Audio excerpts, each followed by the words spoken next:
I want you to imagine you made it. Yes, you're rich and famous, only for your life to take a complete about face.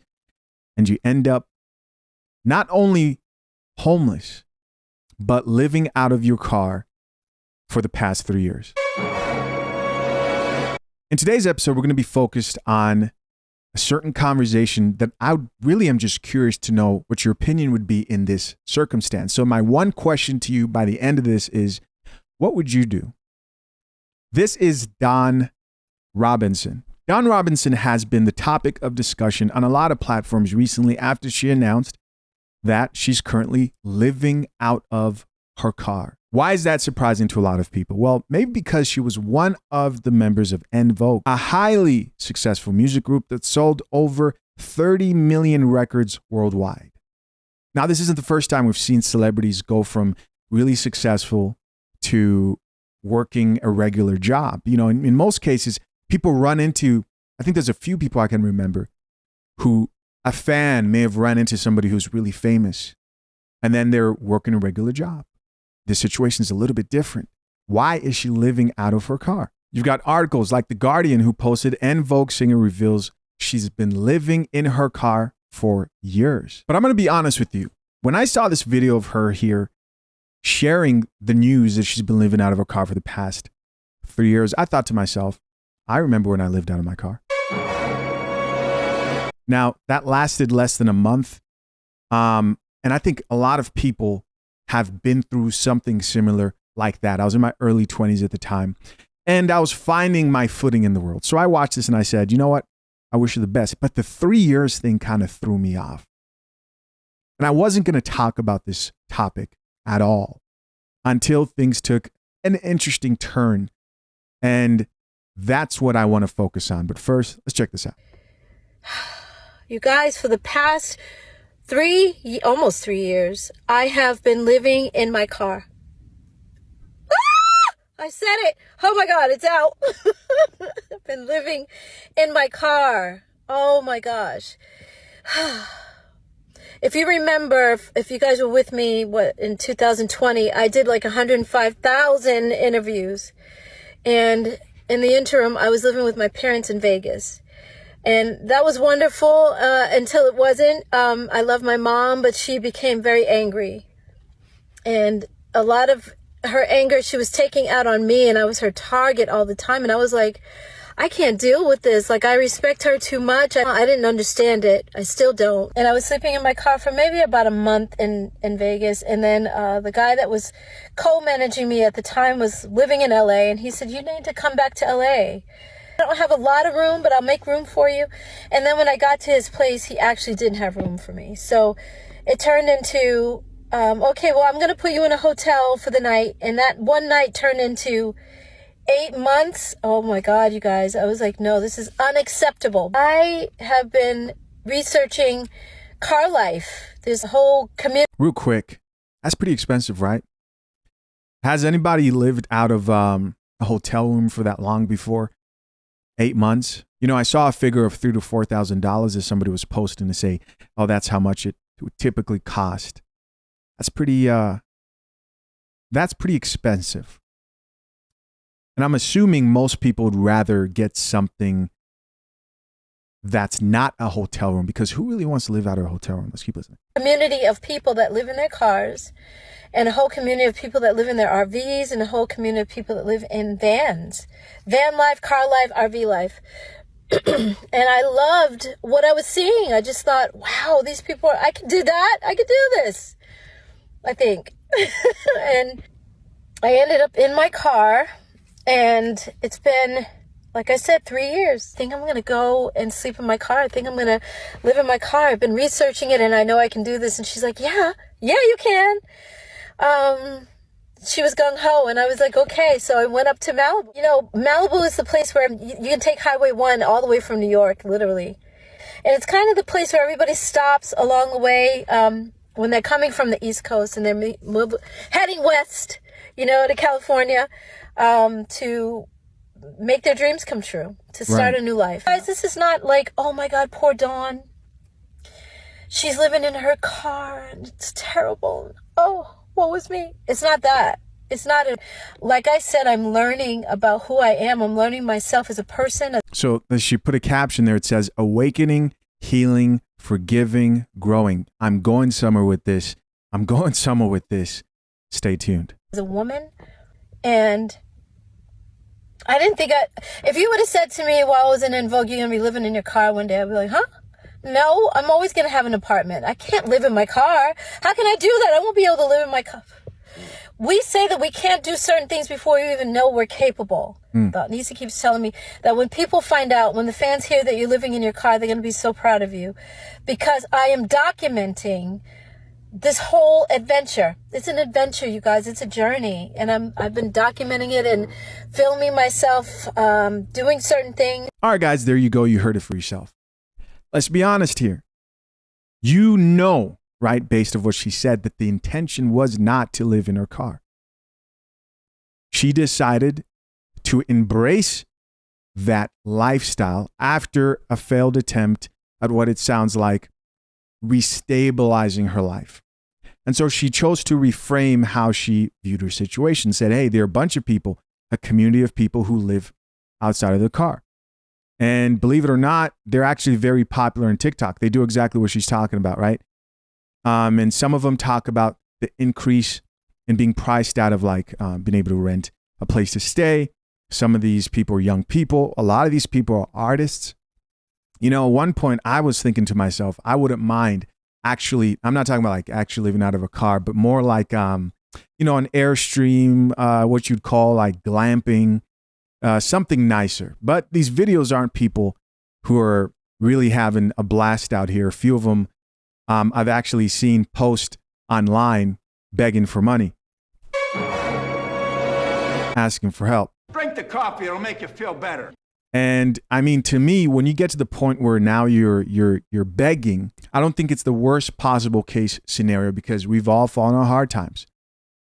But I think that's when I would look at the situation as a dire situation. Next, we're going to check out some of these comments. What do people have to say? Top comment says, stop, Don Robinson, how? I didn't watch to the end, but this ain't right. I get the whole self-discovery thing. I still listen to her music to this day, and Vogue needs to go on tour. You know, when you find out, because I did a little bit of research, how much these record companies and executives and producers screw over artists. Screw over artists out here. It's ridiculous. Do you know that they only made 2 cents per album sold? And I told you guys earlier that they sold over 30 million copies. 2 cents. Now, with that being said, one of the founding members is worth around $7 million. But that, when you get the money, it's not just about making money. You end up realizing in this life, it's about how you manage it. It's about how you grow it. Life's really about keeping what you get. There are a lot of rich people right now, people who you would consider very rich, who won't be rich in the future just because they don't know how to manage that money properly, right? Reinvesting it and so on and so forth. Somebody else here says, y'all missing the point. She turned a bad situation into a positive for her mental. She's not asking for sympathy. This is the life she has embraced. That's what I actually look at and I think is happening here, right? You have a woman who was once making a lot of money and now is turning the situation into what she can to be able to power through it. Somebody else here says, Tyler Perry needs to give her a movie role, which somebody responded back and says, who are you to say what that man should do? He don't owe her. You all need to stop saying his name when people go through hard times. I'm assuming that's supposed to say. That's a great comment. I see that a lot, man. And I don't know why it's like that. I think people struggle. Community living and mindset is valuable to a degree. But this mindset of whenever a black person falls on hard times, like Tyler Perry should do this and he should do that. And if he doesn't, he doesn't owe anybody anything. Just because somebody is in a better position does not mean they owe you anything. Now, if they help, you could be grateful, but you can never do enough for people. You can look at anybody like Mr. Beast or anybody who reaches any level of prominence that they decide to give, you be attacked anyway. So here we go. The moment I realized that I was going to address this situation is when I saw this. This post shared by the Shade Room that read, Don Robinson's ex-husband offers her a job after revealing she's been living in her car for 3 years. I saw this and I said, wow, interesting photo. You've got Don Robinson there from her car video. And then you have her husband, her ex-husband, posted up with the Trump hat. What's crazy is that, he's a real Trump supporter. What do I mean when I say real? I think there are a lot of people who voted for Trump this last time around because of all the craziness they saw around. They're just like, man, you know what? We might need someone like Donald Trump. And they voted for Trump. Not because they've necessarily always been huge fans of Donald Trump, but because they were looking around and thought to themselves, well, I'm not going to pick that. So this is the choice for me. But no, this is a 2020 Trump hat. And we're about to get into some coffee here. And so my immediate reaction was, okay, interesting photo choices by the Shade Room. They're proving their name true here, but I thought this was a kind gesture. And if I was her, I would take that gesture. And I don't know where their relationship is at. I would try to work things out with my ex-significant other. In fact, I think there are a lot of women who maybe left their marriages and aren't in such good situations now, who, if they could go back to their ex-husband, if he would take you, that's who you need to go back to. But with all that put aside, the real shock here was the response from the women on the Shade Room. For example, this commenter who said, he's a clown, just give her money. So you just want him to just give her money and not provide her with an opportunity to get money for as long as she possibly can continue to work. This type of mindset is the same type of mindset of people who think that if they were to win the lottery, then their lives would end up better. When we see what happens when you give people who cannot manage money properly or who've never had a certain significant amount of money, is they destroy themselves and end up in the exact same situation. A lot of people overestimate just how responsible they would be if someone just handed them like $1 million or something. And they think that like $1 million is a lot of money that would never run out. But over and over again, we see that it comes down to who you are as an individual. Somebody else here said, he's a Trumper. I see why she would rather sleep in her car than go back to that. What do you guys think of this? I really want to know what you think. And this is why I said my question to you guys at the end of this is, what would you do in this situation? Because I think this is another ridiculous point. When we saw Obama and Donald Trump having a casual conversation together, both sides of the political spaces were just like disgusted. And what was funny to me is I spent the whole election year addressing political topics only when I felt they intersected with topics I discuss here on the Coffee Pod. But it was mainly wives and husbands and relationships that were unstable, right? Some wives threatening to leave their husbands and single women encouraging those wives to leave because they share different of political views. And I thought to myself, I said, you guys wouldn't piss on any of these political figures who you may disagree with if they were on fire and you have all this hatred and anger. But they don't have that type of hatred and anger to the extent you do, to the degree you do when you see them in person. Isn't that strange? At this point, if you're living out of your car and you've been living out of your car for 3 years, and I'm not talking about her, I'm talking about all these different people whose pride are so big that you can't humble yourself and say, hey, I'm in a situation right now. I need help. All that doesn't matter. Those people are not going to give you money. Is the party that you're voting for going to pay your bills? I mean, really think about that. Here's somebody else who says, beggars can't be choosers.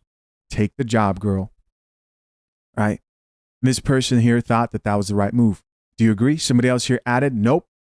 Let me Venmo her some gas money. So people are so outraged by her accepting money from her ex-husband, or I'm sorry, not money, but a position in his restaurant. I'm assuming he owns the restaurant, or maybe he's like part manager or something like that. Either way, he could get her a job, and she needs a job. She needs a job. But they're like, nope, let me Venmo her some gas money. So what happens when the gas money runs out? Please. What happens? That's the problem with people thinking that like helping people, giving them money, or people thinking all I need is somebody to give me some money right now and I'll be okay until it runs out. Until it runs out. Here's somebody else who says, I don't feel sorry for single people that are living in their car and you're not disabled / mentally ill. Get up off your ASS and get a job with an exclamation mark here. I don't know if maybe she might be going through something mental, right? Life gets to you at times, but I don't know. Somebody else here added, not with that smile. She got a GoFundMe because I can't stand ex-husbands. And so they're like, I would rather she struggle, live out of her car, continues to do that, open a GoFundMe than accept help from her ex-husband. I believe that's just too bitter, right? That's just being too prideful. Somebody else here added, stay in the car. They just want to say they helped you. This is the type of pride that keeps people down forever. Am I tripping here, guys? Like, I need complete honesty in the comment section down below. You're in this situation and your life has turned out this way. Ex-husband reaches out to offer you help. Do you think that turning that person down because you don't want them to say they helped you is too prideful? I think it is. I think it is being too prideful. And so I think overall, the final message we can all take away from this situation and story is humility. Life is long. Life is ever changing. And you want to make sure you do your best to educate yourself on how you can sustain yourself for the future, especially when you are in a good place. And if someone offers you a helping hand, to not be too prideful. And then two more things. When it comes to modern women and living out of their cars, I'm starting to see more videos just like that. A lot more, especially older women who are struggling to survive out here. I think that'll become more of a common thing. I think a lot of these chicks, if they did 50-50, were able to cooperate with the man, would not be in situations where they would rather live outside of their car. If they enjoy it, then good for them. But I find it hard to believe, especially when I see some, not her video, but I see some of the videos of people begging online. Now, like I said, we've all been there. We've all been there. And when I say that, I mean we've all been through hard times. Not everyone has lived in their car, but we've all been through hard times. And if you're going through that now, you'll get through it. Make a plan, focus, and do not give up. You will get through it. What would you do in this situation, guys? Of course, do you think that she should take up her ex-husband's offer for the job, or do you think she'll be as prideful as some of the comments we saw coming out of the shade room? Moving on. You are in love. In fact, you're so in love that you decide to marry the person you're in love with. You're inseparable. There's only one problem, is that you signed a prenup. But that's not the full problem.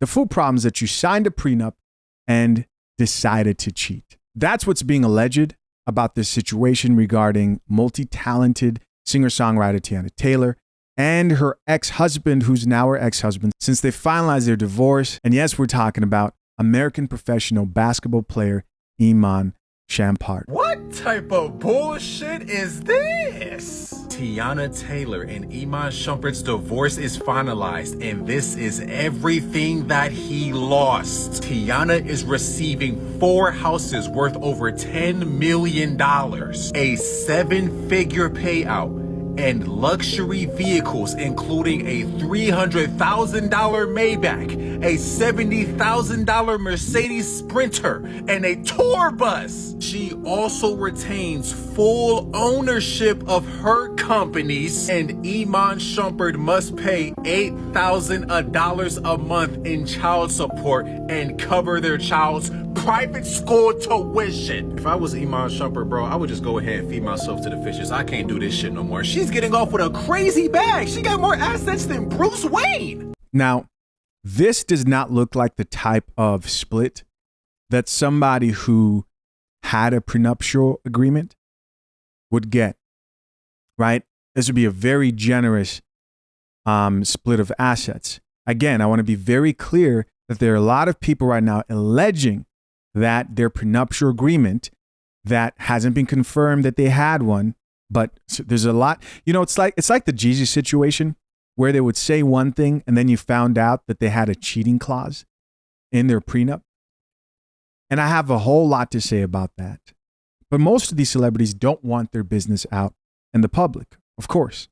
Why would they? Because people want to chime in, like the Coffee Pod and other people, and give their opinions. But as things get finalized, more comes to the light. And so we're going to talk about that. All of this stuff that he has to pay for and give up. And at the same time, she gets to keep full ownership of her shit. If this isn't a sign to tell you not to get married, don't ever do that shit, bro. Because I'm sad for you right now, bro. This is really, this is very sad, Iman Shumpert. I'm so sorry you had to go through this, bro. Let's check out some of these comments and see what the people have to say. You heard what the creator said there. He's seeing this, and like him and many other people, they look at marriages, especially if you have a lot to lose, as a lose situation based on what they see around them. So top comment here reads, she dates Aaron Pierre now. So that's that dude that all these women are in love with. Somebody else here added, it's cheaper to keep her.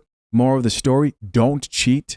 So here again, people are chiming in about like the cheating, because you're only cheating yourself. So when it comes to the possibility of them having a prenuptial agreement, if they did in fact have one, then the only way that she could have left and run off with this much money is if Iman Shumpert did not go to fathershaverights.com and access the #1 guide to drafting a solid and legally binding prenuptial agreement.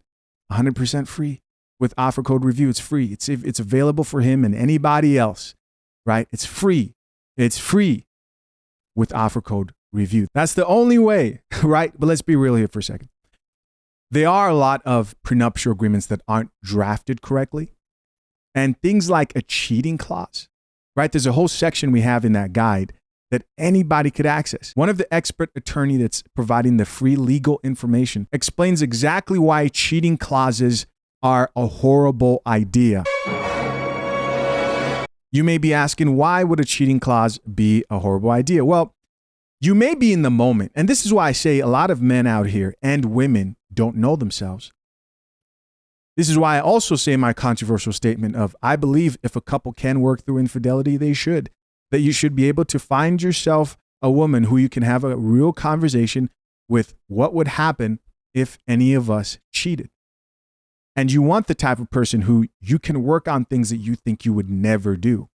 But most people, what do? They enter relationships and make all crazy type of promises. That's the type of promise you're making when you're putting a cheating clause in your prenuptial agreement. You're either betting that you're not going to get caught and good luck, or you're betting on the fact that you will never look at another woman again, cheat, and stumble into that situation. You have to know yourself. I'm not here saying that there aren't men out here who are not capable of being faithful. I'm saying every woman cheats, every single last one. I'm kidding. I'm joking, right? What I'm honestly trying to say, guys, is you should know yourself.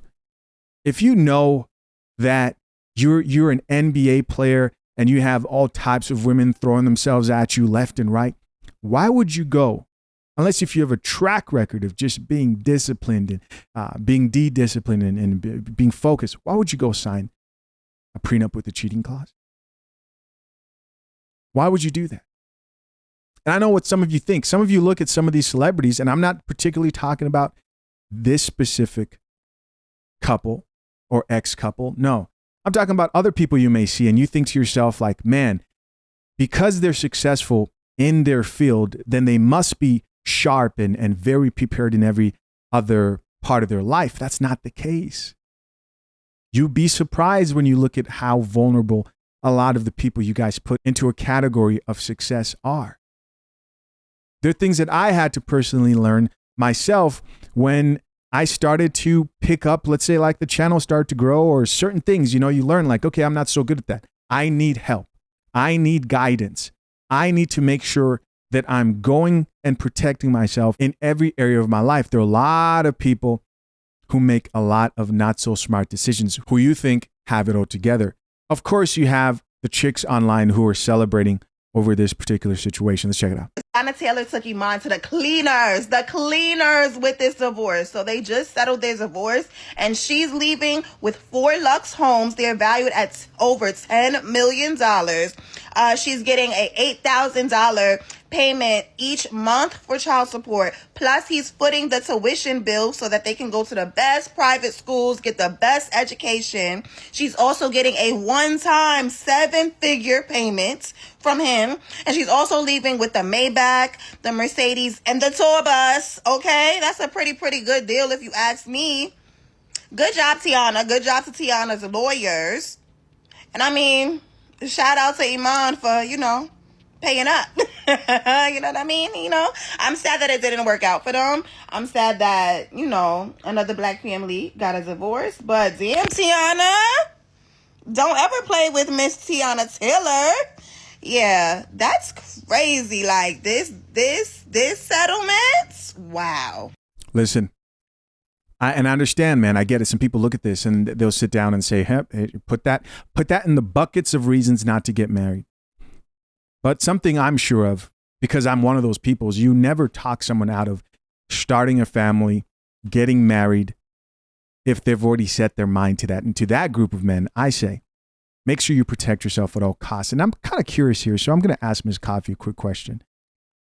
Ms. Coffee, did Teyana Taylor, is there anything you can find online, and her ex-husband that has to do with them possibly having a prenuptial agreement? Specific details about whether Teyana Taylor and Iman Shumpert had a prenuptial agreement have not been publicly disclosed.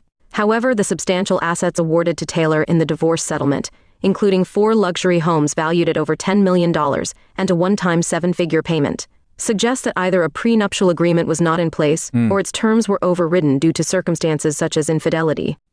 You see, like that's the thing I keep on hearing is like the infidelity could have caused her leaving with so much, because there's no way anybody today should be getting married, right? Without understanding that you're signing a contract, right? You're giving up rights. It comes in one piece of paper. Your marriage contract is one piece of paper, and they don't tell you anything about what you've just signed away. And so, which is why I'm always shocked when people don't want to take on the opportunity to educate themselves about the very serious decision they're about to make. Teyana got the man, the house, the car, the kids. She won it all. No wonder Iman is really tapping into his rap era, because, bro, you got to pay $8,000 a month in child support and private school. So he's really going in on the rap thing. Let's be honest. The guys do this too, right? When we see a chick get screwed over, which, it's rare when it comes to divorce and such, men celebrate. We celebrate. It's kind of turned into this like gender war thing, if we're going to be honest, because overall, we all know it never feels good to be the person who's getting effed over by the unfair laws. And what really needs to happen is these laws really need to change. She walked away with 7 figures. Not 6, 7 figures. She got the Maybach and the Sprinter. 4 houses valued at $10 million. 10. Oh, my bad. She got the bus, too. On top of that, she retains 100% of her business. The bus? Not submission. She got Aaron, Pierre, Mufasa. Aaron, Pierre, Mufasa. That's not going to last long. If fumbling the bag was a person right now, it would be Iman. You up, bro. You up, man. How you that up? Do I sound like a hater? I'm like, it's not going to last. Taylor? Like, how you? That's all right. Aaron gonna take care of her. That's all right. Check out a few comments here. It says, yes, yes. Oh, he is crashing out. Another person who says, Teyana has beauty and brains. They made sure she was protected from jump. Who the F was her lawyer? He made $48 million as an NBA player. I think he will be okay. That's $48 million minus taxes, lawyers, agents, her payment, his lifestyle. Yeah. Yeah, you know, it's not all as it appears, man, when you look at people who've made a lot of money. Let this be a lesson. That's all I think. Also, do you guys remember this video? No, I didn't. I said, if she's in your house, why are you paying all the bills? Cause it's my house. But why is she in your house? A nigga with money don't want you to listen. I'm gonna get this out to all women worldwide. Niggas with money don't want you paying no. We don't care for you to do that. We not coming to get you for no bread. If you do that and you get your own bread on the side, we gonna clap our hands for it. We gonna smile about it. We gonna be proud of it. We don't need you to do it. That's the advantage of picking us. This didn't age well at all. We don't want you for that. We want to, honestly, we don't, bro. I ain't gonna lie. You the rich nigga on the goddamn. No, you know exactly what I'm saying to you. You speak French now? Oui. I'm so over here like, I already know, like this type of shit. What comes to my mind is if, you know, the prenup thing is real and you're paying for all the bills, why sign a cheating clause, man? It's just crazy, man. Gentlemen, I'll continue to repeat it. If you're a guy who values marriage, protect yourself, educate yourself, fathershaverights.com. We're going to have more resources there. As time goes on, there's going to be more. Moving on. Dwayne Wade wants men to embrace the purse. We're talking about men's purses here. A purse for men. Let me know what you guys think of this video. Let's check it out. Here's your purse. See, this is my travel bag right now. This is my travel purse right here. By the way, your travel purse is nice. I got a lot of things in there. One of the most important things in here is I got my Jen and Friends friendship bracelet. But I need to make sure that my lips stay, you know, they ain't dry. You are organized, by the way. I got my eye drops in here. Yeah. This is important, everybody. I'm sorry. I was like, what is that? When I go eat, when I go out to restaurants, you know, I don't want to be sticking my hand in my mouth, so I got my nice little floss sticks right here. Yes. So I got a lot of things in there. Ziploc bag, all organized? Yeah, I'm very organized. Like I said, I got a little touch of OCD, but I got a lot of things in there. Do you have a stylist or you dress yourself? No, I don't have time to dress myself. I have an amazing stylist, Jason Bowden. Stylist must be zesty. Let us keep it real. Stylist must be zesty as hell. Shout out to Jason. Well, I mean, I kind of felt like Jason who? you must, because you're very chic and you have to, you know. Yeah, look at that purse, y'all. Look at that purse. I just walk like this, you know. I carry my little purse. I feel like you're bringing the purse back. Bring it back. Let's do it. Right? Why not? Why not? Bring back masculinity. Why do we need to bring back the purse? Why is it that Hollywood is so comfortable pushing men to be more feminine and feminine and feminine, and obviously very publicly in our faces villainizing real men? And when I talk about real men, I mean that encompassing in every aspect, not people who identify as men. No, I'm talking about real men. You have this chick, Doche, I don't know, I don't care. Somebody was trying to show me how to pronounce it correctly. I really don't care. She was saying that her biggest red flag are straight men. And then she's named 2025's Woman of the Year by Billboard. Why is any of this pushed and glorified so much? No, don't bring back male purses. That's ridiculous. And guys, real quick, like, look at this video of him talking here. Honest question. I'm going to ask you a real question right now. If I zoom down and we only have his hands there showing, and they're definitely painted, you can't tell me this doesn't look like someone who's transitioning. Right? You remove the beard and you just focus on the hands itself. I know he said that he wanted to start some type of like nail line for men. I don't know. This is just crazy, man. I don't know what's going on here. You know, this right here is also part of the reason why a lot of men today are leaning more conservative. It's one thing if this was something he did on his own time and he wasn't so adamant on pushing this image and the agenda in front of so many people. That would be one thing. I think people would care less. But the fact that they have, I believe they have more than just their one child who now identifies as a woman, but that person, that child is always in the spotlight, really shows that there's something else happening there, an agenda being pushed. Top comment here says Jason, the Jason Bolden. Somebody else here says, we all owe Chris Bosch an apology. Another person here says nails and a purse. She's disappointed, but you probably supported all this. Let's be honest. This person says, y'all judge anyone for the smallest things, but is your life perfect? A$AP Rocky paints all his nails too. So what? So what if A$AP Rocky paints all his nails? So what if Drake paints? I'm a Drake fan. I've said it plenty of times. Enjoy his music. I'm a Kendrick fan as well. But I've also spoken on the nail stuff. The nail stuff is not you can acknowledge somebody's talent. No person in there, come on, if we're going to be honest, we can all acknowledge that Dwayne Wade was a talented athlete. That's not what this is about, right? It doesn't matter who's doing it. Absurd is absurd. Somebody else here says the nails and the merce is a little much. Another person here added, men do better. Society needs us. Isn't it crazy, man? That so in our faces and so obviously so, they want to brainwash your young sons, right? Your young sons are going to watch this. They're going to see Dwayne Wade in nail polish, and they're going to think, why don't I do that? This is why fathers are needed in the homes, and fathers who are going to serve coffee in a kind, healthy way and tell that young boy, you don't have to paint your nails. You don't have to fit in.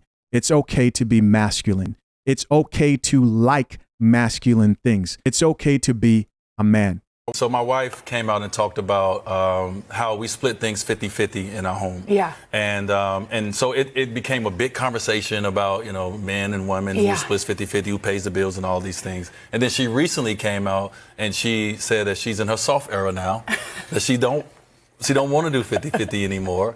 And I'm the kind of person, Jenna, that when my wife came to me and, we had a conversation about not everything 50-50, but, buying our house together, doing certain things for our family together in a 50-50 situation, I was like, sure, baby. Yeah. If that's what you want to do. And if she come to me and she say, I don't want to do it, I'm like, sure, baby. If that's what you want to do. Now, the house may be a little smaller. Yeah. If we just going off my salary. Yeah. But it's all good. She's in her soft era. And I understand when we moved from Miami, we moved to LA. If she's in her soft era, then what are you in, dog? I think what era is he in? Because I see two soft eras here. I don't get it. That's when we went to somebody 50-50. please. And not in all things, everybody. Like I pay for a lot of things, but in the big things. And a lot of it is my wife has went out and she's been working on her entire life since she was 19 years old for her own things. And so, we kind of had a conversation. She was like, well, I can pay that. And I was like, well, do your thing then. Let me see. I think we got one more from him. This is insane, bro. I mean, this just gets crazy. Look at him walking with his nurse. Look at him walking with his nurse. You feel what I mean? Not every man, listen, not every man can wear a merce, but hi, how are you? Good to see you. What's wrong with you?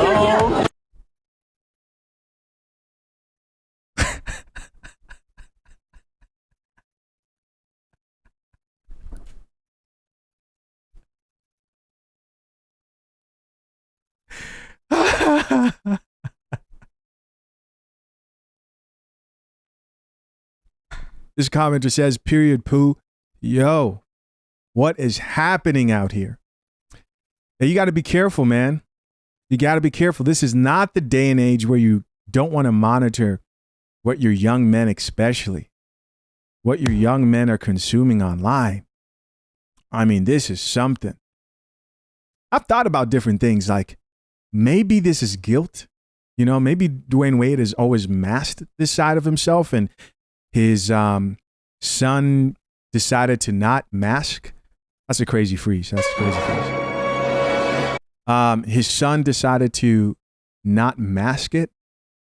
And maybe this is some guilt of like, listen, if you're going to live in your truth, I'll live in my truth, right? That could be one way of looking at it. The only problem is, even if that was the case,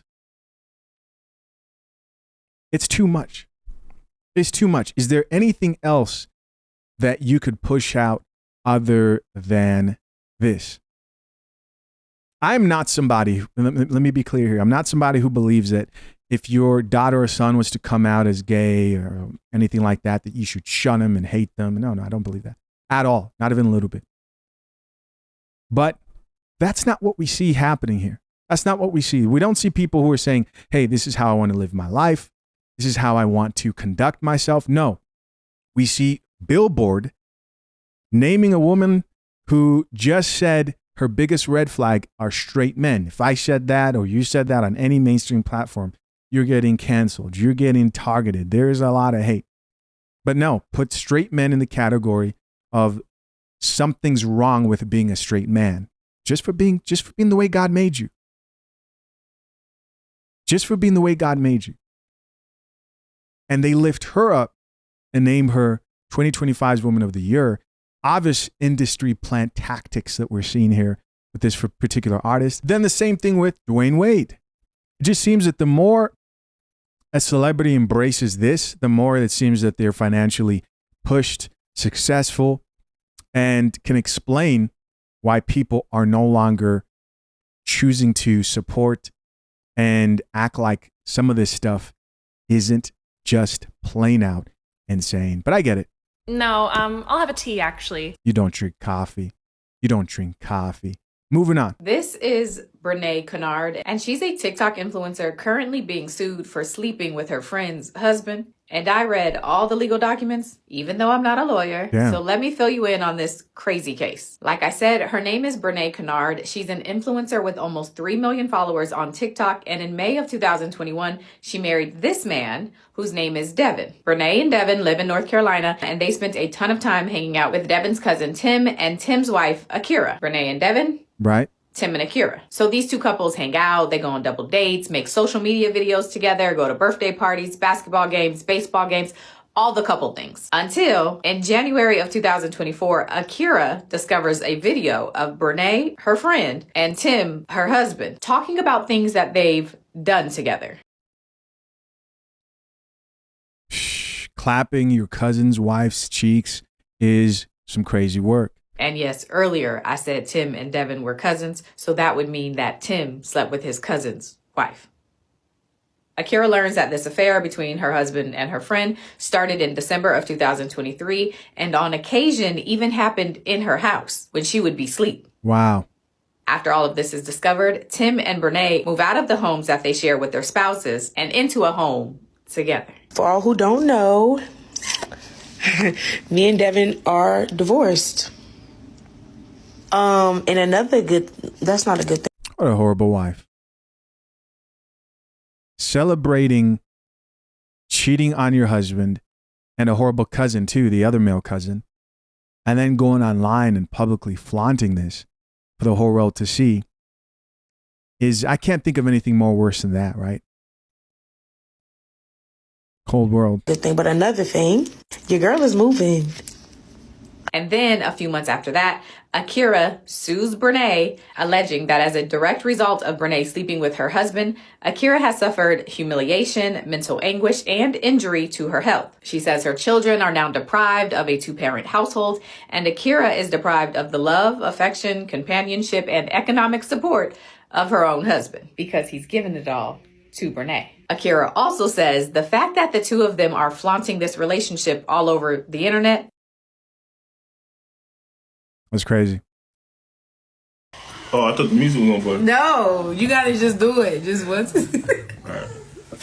Only adds to the humiliation and mental anguish that Akira is already suffering, and so she wants Brene to pay. Now, of course, filing the lawsuit is only the beginning step. So to prepare for trial, Akira and her attorney started sending subpoenas. They asked for Brené's bank statements, her proof of income, her current lease, any video she has of Akira's kids, and all communications between Brené and Tim, including text messages, videos, WhatsApp. She asked for it all. And at first, Brené's attorney responds to the subpoenas by asking the judge for more time to gather all the documents and respond to everything. But even with the new due date, Brené and her attorneys never send anything over. So after their deadline passes, Akira's attorney files a motion asking the judge to sanction or punish Brené and her attorney for not responding to the subpoena, because not having that information is preventing Akira from preparing for this trial. That's crazy.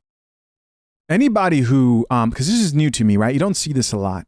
Like someone cheats, and in the situation where, of course, you're protected within your marriage with the prenuptial agreement, and they don't care, right? Your attorneys and the judges, they don't care. You typically, if you go there and say, oh, but she cheated, Your Honor, is she going to get half? They don't care. Now, they do care what's in a document that you both legally signed. And I'm wondering if that was involved, right, or not. And it's also costing her more money in attorney fees. So this request for sanctions happened on November 20th, 2024. And then the next thing that happens in this case is on January 30th, 2025, when Brené's attorney files a motion to withdraw, like leave the case. The motion says that the defendant, meaning Brené, wants him to withdraw.